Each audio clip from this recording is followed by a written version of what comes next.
સુરતના સરથાણા વિસ્તારમાં આવેલ વેસ્ટર્ન વિલા પાર્ટી પ્લોટ ખાતે જૂનાગઢ જિલ્લાના લીમદ્રા ગામનો 9મો સ્નેહ મિલન સમારોહ યોજાયો હતો। આ સ્નેહ મિલનમાં જાતિ-પાતિના ભેદભાવને દૂર કરી એક ગામ એક પરિવારના સંકલ્પ સાથે ગામની એકતા અને ભાઈચારાનો સંદેશ આપવામાં આવ્યો હતો। લીમદ્રા ગામના 9મા સ્નેહ મિલન સમારોહમાં મોટી સંખ્યામાં ગામના લોકો ઉપસ્થિત રહ્યા હતા। આ પ્રસંગે જાતિ-પાતિ, ઊંચ નીચ અને ભેદભાવથી ઉપર ઉઠીને એકબીજાને પરિવારના સભ્ય સમાન ગણવાનો સંકલ્પ લેવાયો હતો। જાતિ અલગ હોઈ શકે પરંતુ આપણું ગામ એક છે, અટક અલગ હોઈ શકે પરંતુ ગામનું નામ એક છે અને ગામના દરેક સમાજને સન્માન સમાન મળવું જોઈએ। આવા સંકલ્પ સાથે એકતા અને ભાઈચારાનો સંદેશ આપવામાં આવ્યો હતો।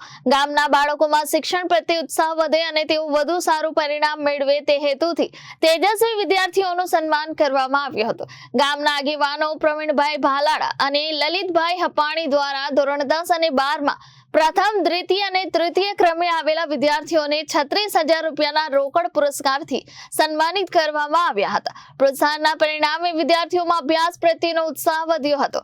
અગાઉ 60 થી 70% સુધી પરિણામ મેળવનારા વિદ્યાર્થીઓમાંથી અનેક બાળકોએ આ વર્ષે 80 થી 90% કે તેથી વધુ ગુણ મેળવી શૈક્ષણિક પ્રગતિ કરી છે। આ પ્રોત્સાહન આગામી વર્ષોમાં પણ ચાલુ રાખવાનો નિર્ણય લેવામાં આવ્યો છે। સમસ્ત લીમદ્રા ગામના પ્રમુખ પ્રવીણભાઈ ભાલાડાએ સ્વચ્છતા દરેક નાગરિકની જવાબદારી ગણાવી હતી। તેમણે જણાવ્યું કે જન્મભૂમિની સાથે કર્મભૂમિ પણ આપણી જવાબદારી છે।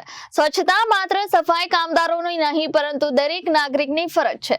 જગદીશભાઈ બોદરાએ પણ ગ્રામજનોને રસ્તા પર કચરો નહીં ફેંકવા, પાન માવા ખાઈને જાહેર જગ્યાએ નહીં થૂકવા અને જાહેર સ્થળોને ગંદા નહીં કરવાની પ્રતિજ્ઞા લેવડાવી હતી। લલિતભાઈ હપાણીએ લોકોને ટ્રાફિક નિયમોનું પાલન માત્ર પોલીસના દંડથી બચવા માટે નહીં પરંતુ પોતાનું અને પરિવારનું જીવન બચાવવા માટે કરવાની અપીલ કરી હતી। ઓવર સ્પીડ ડ્રાઇવિંગ દરમિયાન મોબાઈલનો ઉપયોગ, નશામાં વાહન ચલાવવું, રોંગ સાઈડ વાહન ચલાવવું, સિગ્નલ તોડવું તેમજ હેલ્મેટ અને સીટ બેલ્ટનો ઉપયોગ નહીં કરવો જેવા કારણોથી અકસ્માતનું જોખમ વધે છે। આથી બાઇક ચલાવતી વખતે હેલ્મેટ અને કારમાં સીટ બેલ્ટનો ફરજિયાત ઉપયોગ કરવા, ડ્રાઇવિંગ દરમિયાન મોબાઈલનો ઉપયોગ નહીં કરવા અને ટ્રાફિકના તમામ નિયમોનું પાલન કરવા લોકોને જાગૃત કરવામાં આવ્યા હતા। મારું નામ પ્રવીણ ભાલાડા, લીમદ્રા ગામનો 9મો સ્નેહ મિલન આજે યોજાયો અને સ્નેહ મિલનમાં તેજસ્વી વિદ્યાર્થીઓનું સન્માન કરવામાં આવ્યું। ખાસ કરીને ઘણા સમાજનો ગામનો સ્નેહ મિલન થતો હોય પણ વિદ્યાર્થીઓનું સન્માન મોમેન્ટોથી થતું હોય।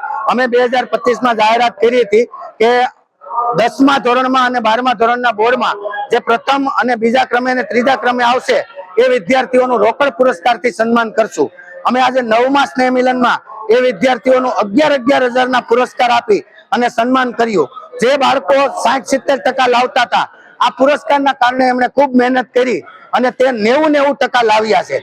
એટલે આ બાળકોને પ્રોત્સાહન મળે છે અને એ જાહેરાત આવતા વર્ષ માટે પણ અમે કન્ટિન્યુ કરી છે।